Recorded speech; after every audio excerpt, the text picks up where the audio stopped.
د مسافرۍ دا بدبختي زمونږ ډېر د پخوا نه د زمونږ پلارانو نیکانو دا وطن چې ته موږ د دې قابل نه کړه چې دوی موږ له ډوډۍ راکړه. موږ پې همیشه جنګونه کړي دي، جګړې پکې کړي دي.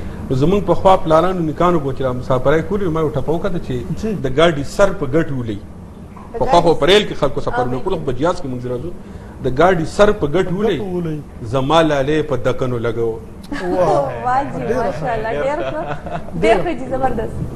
او د دومره ښایسته غوندې ټپې سرې ټکو سرې اوس په زم یو دمه واخلم، ما ته پېښور رایاد شو، ما ته خیبر پښتونخوا رایاد شو.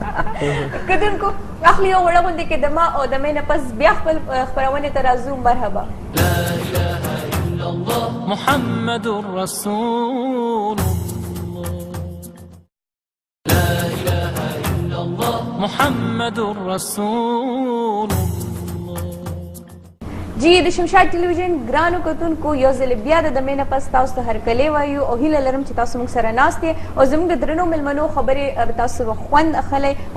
تاسو مزاحیه شعر و شاعري چې ورته وایي، طنز او مزاق ټوکو ټکارو والا شاعري هم تاسو کړې ده، لیکلې هم ده؟ نه جی ما بالکل نه ده کړې.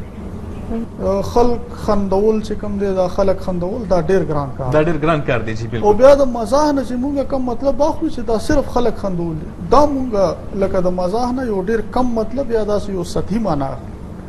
مزاح چې په کومه په اصلي معنو کې ده نو هغه دا ده چې په خندا کې او په ټوکو کې او داسې سیریس د کار خبرو کولو ته د ټولو خلکو پام راګرځول، یو پیغام ورکول. بالکل د خلکو پام راګرځول دي، خو په خندا نو دا ډیر ګران کار دی چې ما دا سونه لیکل یا شاعري نه ده. د چا شاعري نه تاسو ډیر زیات متاثر یې؟ ډیر دا ډیر زیات کسان دي او خاص کر په موږ پښتنو باندې خدای پاک داسې فضل کړی دی چې د رحمان بابا نه، د خوشحال بابا نه، د حمید بابا نه، د علي خان بابا نه، د کاظم خان شیدا نه، د حمزه صاحب نه، د کلندر صاحب نه، د اکرام الله ګران نه، د رحمت الله درد نه او د عبدالرحیم مجذوب نه، داسې چې ته راځې په دې دغه کې نو داسې یو لړۍ یو لین دی نه ختمېدو والا. نو په دې کې دا خبره ډیره ګرانه شي چې زما کم شاعر ډیر زیات خوښ دی او دغه زه په اسانه ویلې شم چې دا ټول زما خوښ دي او زمونږ مشران دي او دا ډیر قابل قدر خلک دي. ممتاز صاحب او بالکل ممتاز صاحب زمونږ نن سبا ډیر داسې شاعران دي چې هغه شاعري پټي، لکه استاسو غزل خوښ شو پکې لوونتي بدلونی وکړو، هغه غزل په خپل نوم باندې شایع کړو، خلکو ته وایي چې دا مال کله داسې تاسو سره چرته شوی داسې په ساده دغه کې به وي خورشید خان چې شاعر خو هغه ته ویلی شي چې هغه شعر لیکي جی پټای نه. جی بالکل. نو که څوک شاعر دی هغه به شعر پټای نه، شعر به لیکي، شعر به تخلیقي، شعر به جوړي. نو چې شعر پټای نو دا خو شاعر نشو، دا شاعر نشو. خدا سے چې څوک کوي نو بیا تاسو باندې څنګه لکه تاسو سب هغه ټیم کې تاسو ته غوسه درځي چې یار دا ولې داسې کار دی کسو کو پدې کې بدلون راوړي؟ اصل کې خبره دا ده چې د غوسه دغه د دې د پادبي دغه کې د تسرکه وي، پادبي اصطلاح کې چې څوک داسې زونه کوي کنه او غوسه خو خیر مونږ ته نه راځي، مونږ نه خدا سي مونږ سره داسې شی هم نه دي ونه مونږ دومره غټ شاعران چې څوک دی راشي زمونږ کلام دی ولیکي. خو که په حیثیت د یو شاعر هر څوک د هر چا کلام لیکي یا په هغې باندې خپل دغه کوي نو په کار دا ده چې اول خو دې دا کوي نه که به یو سړی متاثر شو د چا نه او د هغه تاثر لاندې هغه شعر ولیکلو نو ادبي دیانت دا دی چې هغه دې ولیکي چې دا د فلاني شعر دی او ما د دې په تاثر کې لیکلی دی. تاسو تللی افغانستان ته هلته ملاقات شوی دی د هغه خلکو په هکله باندې تاسو څه لیک کړی دی؟ نو افغانستان ته خو مونږ تللی نه یو، خو افغانستان خو زمونږ پلرنی هېواد دی او د افغانستان زمونږ په روح کې، زمونږ په زړه کې، زمونږ په ذهن کې دننه دی افغانستان. مونږ د افغانستان نه د یوې لحظې لپاره ځان جدا کړلی دی. که هلته چا اوښکته ویې کړې ده، که هلته چا جړلي دي، که هلته څوک دردېدلی دی، د هغه درد مونږ دلته په خپلې سینې پورې خپل زړه پورې محسوس، ځکه چې زمونږ داسې هېواد دی د ډېرو نرانو، ډېرو شملورو، ډېرو غیرتمنو پښتنو وطن دی او زمونږ پلارانو، زمونږ نیکانو 6,000 کاله د دې وطن په خپلو مټو حفاظت کړی دی. که هر ترخګر، که هر یلغګر، که هر حملاور راغلی دی، زمونږ پلارانو نیکانو هغه په شا تمبولی دی. ومې دا وطن موږ له سالم ساتلی دی، ومې دا ژبه موږ له سالمه ساتلې ده، ومې زمونږ دا کلتور هم، زمونږ دا تاریخ هم، زمونږ دا حجرات، زمونږ دا جومات، دا هر څه اوس په حیث د یو پښتون په لر او بر کې چې څومره پښتانه په لر او بر افغان وطن کې دي، دې ټولو ته زمونږ خواست دی چې دا ژبه به هم ژوندی ساتو، دا خپل وطن به هم ژوندی ساتو. موږ غواړو مینه چې دا خپل وطن زمونږ دغسې امني پکې لکه دلته چې په متحده عرب اماراتو کې څنګه امن دی، لکه دلته چې خلکو ته څنګه ازادي ده. موږ غواړو چې زمونږ هغه میندې، زمونږ خویندې، زمونږ پلاران، زمونږ نیکان، هغه هم زمونږ ماشومان سکول ته سهار دغسې په خپلو خپلو بسونو کې ځي، ماښام دغسې خپل کور ته واپس راځي او دغسې امن د خدای راولي. د روژه ډېره بختوره میاشت ده، پکار ده چې موږ ټول دا دعا وکړو چې خدای پاک دې په لر او بر افغان وطن کې امن راولي. منتظر څه وایي در؟ بالکل جی، افغانستان زمونږ لوی کور دی بالکل، او په لوی کور کې د امن غوښتل دا د هر چا خواهش دی. د هر چا خواهش دی.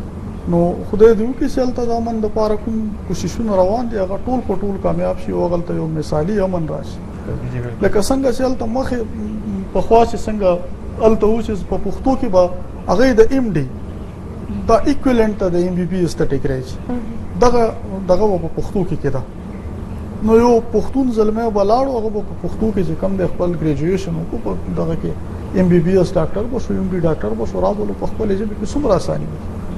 اوس یو ماشوم چې سکول ته ځي یا څوک چې ایم بي بي ایس کوي نو بل به هغه انګریزي زده کوي، بیا به د هغې مانس بیا به شته هغې نه پس چېرته هغه ته رسي که نه خپل مقصد ته دا په خپلې مورنۍ ژبې کې تعلیم او بیا تر دې حده پورې تعلیم چې ته پکې خپله ډیګري په ټول ساینس ورته راوړو، ساینس که نه راوړولې نو د ساینس ژبه یې جوړه کړې وه دا ژبه، او لوی تحقیقي کار هلته شوی. زموږ مشران چې کوم دي هغه اوس هم هلته لګیا دي، حبیب الله رفیع صاحب دی، مجاور احمد زیار صاحب دی، داسې نور ډېر مشران دي چې هغوی لګیا دي اوس هم په دې تحقیق کې او په دې دغه کې بوخت دي. نو الله تعالی دې وکړي چې زمونږ په دې لوی کور کې امن راشي. بیا چې شرط امن وي هلته هر څه ممکن شي. بالکل هلته هر څه کېدای شي. د دې خبره بالکل ډېره ښه خبره وکړه. او زموږ د ټولو پښتنو، زموږ کو د لر دی کو د بر دی، زموږ د ټولو دا دعاګانې څنګه تاسو د روژې مبارکه میاشت د برکتونو د رحمتونو میاشت ده، او په دې میاشت کې لوی الله نه هم دغه یو سوال دی بس په جمع سوال دی، انشاءالله ډېر ژر به امن او سکون قایم شي او زموږ د زړه ارمانونه به انشاءالله پوره شي. ولې چې تاسو وایئ چې زموږ غټ کور دی، د ټولو پښتنو کور دی. ذکر کېږي د افغانستان او د کور، نو د افغانستان په هکله تاسو څه لیکل کړي دي؟ بالکل جی، ما د هغه ځای د یووالي په هکله ما ته خپل یو څو شعرونه را یادېږي. 2 شعر دي چې پښتانه چې څوک په لر او بر کې وشي، پښتانه چې څوک په لر او بر کې وشي، پښتانه چې څوک په لر او بر کې وشي، خدایا لر او بر یې وویشي چې ورک شي، خدای لر او بر وویشي چې ورک شي. واجب ډېر ښه. او چې درنښت مو د یووالي کتی نشي، چې درنښت مو د یووالي کتی نشي، درنښت مو د یووالي کتی نشي، خدایا باد کې باڼه باڼه چې سپک شي. واه خدای پاک دې کې بڼه چې دا زما دعا هم ده بس دې کې ډېر لوی پیغام دی، ډېر لوی پیغام دی منتاسب په دې شعر ما ته پوره یقین دی چې زمونږ کتونکو زړونو ته به هم پرېوتي په دې باندې به عمل هم کېږي، زمونږ مشرانو به هم اورېدلي وي. خبرې ډېرې ښایسته کېږي. خورشید سوالونه ډېر زیات دي ستاسو نه هم او زمونږ د منتاسب نه هم، خو وخت چې دی هغه موږ سره اکثر دوکه وکړي، ډېره زر ستنه چې دی 1 غنټه ډېر زر وخت تېر شي. نو خورشید موږ به د خپل پروګرام راغونډو، خپل پروګرام راغونډو که تاسو څه ویل غواړئ اخر کې تاسو څه پیغام ورکول غواړئ. زه خو د لر او بر ټولو پښتنو ته چې د شمشاد ټلویزیون پر شیشه باندې دا ګړی موږ ګوري، زما دا پیغام دی چې پښتو به وایو، پښتو به لیکو، پښتو به لولو، پښتو به ستایو او پښتو به کوو. ډېر ښه جي. په خپله پښتو په خپله پښتونولۍ باندې به فخر کوو، دا خپله ژبه، دا خپل تاریخ، دا خپل وطن دی به قایم دایم او دی به سلامت ساتو. او هر پښتون چې د دنیا په کوم ګوټ کې کم ځای کې دی پکار ده چې په دې وطن کې او د خپلې ژبې لپاره کار وکړو. بېشکه انشاءالله ټولو پیغام پښتو مخ په وړاندې بوځو به. ممتاز صاحب تاسو هم څه ووایئ، څه پیغام ورکړئ زموږ نو بس زه خو به دومره قدرې ووایم چې هغه پښتانه چې هغه په بهرنو ملکونو کې دي، هغه یې په انګلینډ کې دي که په امریکا کې دي که په دې ګلف ملکونو کې دي، دی شکر دی دومره مالی طور دومره ښه دي که نه چې دی په بچو باندې تعلیم کولی شي. چې دا کم ځای کې د دې په کار د چې په دې خپل بچو باندې ښه تعلیم او بیا هغه بچی که نور ټولې ژبې زده کړي خو چې پښتو زده نه کړي نو دا به د هغې ډېره غټه نیمګړتیا نو زما د دې ټولو کسانو ته خواست دی زما ځان ته هم دغه دی چې زه دې په خپلو بچو ته پښتو وښایم هغې د ټولې ژبې زده کړي هغه دې هر څه زده کړي ټول هنرونه د دنیا زده کړي خو دا مهرباني دې دوی وکړي چې د خپلو بچو ته د پښتو هم وښیي چې هغې پښتو لوستی هم شي ولیکلی شي. ډیره مننه تاسو د دومره ښایسته غونډې خبرو سره زه غواړم چې دا پروګرام راغونډ کړو. ډیره مننه تاسو د راتګ یو جهان مننه د خپل منیجمنټ د اړخ نه کارکونانو د اړخ نه تاسو یو جهان مننه تاسو مننه چې موږ هم د دې جوګا غونډې چې دلته مرابلې ډیره مننه جی تاسو ډیره مننه. خورشید زموږ د خپرونې وخت راغونډ شو او په اخر کې به موږ د جی پاس ډیره زیاته مننه ادا کوو چې موږ سره په دې خپرونه کې د هغې ملګرتیا چې د هغه موږ سره شریکه ده او انشاءالله تل به د هغې د ملګرتیا زموږ سره وي قدم په قدم باندې به وي.